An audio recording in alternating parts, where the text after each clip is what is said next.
Okay, let's dive into a framework for building a narrative that actually connects with people. So you're creating all this content, but it just seems to vanish. Why does that happen? Look, it's probably not about your talent. It's a narrative problem. The story just isn't there. A lot of us jump right in, decorating a house that doesn't even have a foundation. What you really need is an architectural plan, a blueprint for what you're building. And here it is. It's a system where each stage builds directly on the last one. All right, let's jump in with stage 1. This is the foundation for, well, everything.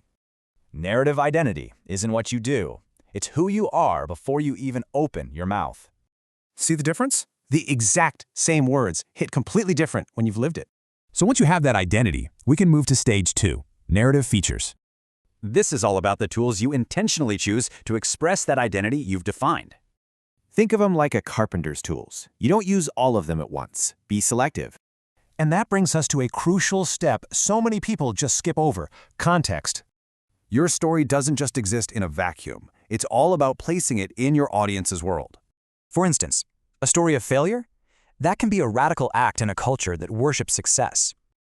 And finally, stage 4. This is where the magic really starts to happen and things take off. It's this invisible pull that keeps people coming back. It stops you from starting at zero every time. Yeah, think of it like a snowball. Your very first post is just that initial thin layer. Then every piece of content you share just adds another layer. It starts getting bigger and heavier.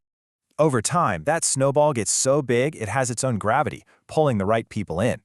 See how it all connects? Your identity defines your voice, and gravity makes that voice endure. So you don't really finish this framework. It's something you live inside, something you inhabit. This whole thing is about making a shift from just being a creator to a strategic narrator. So before you go, ask yourself this. What feeling do you really want to leave behind? Because that connection with your audience, it's not luck, it is absolutely designed.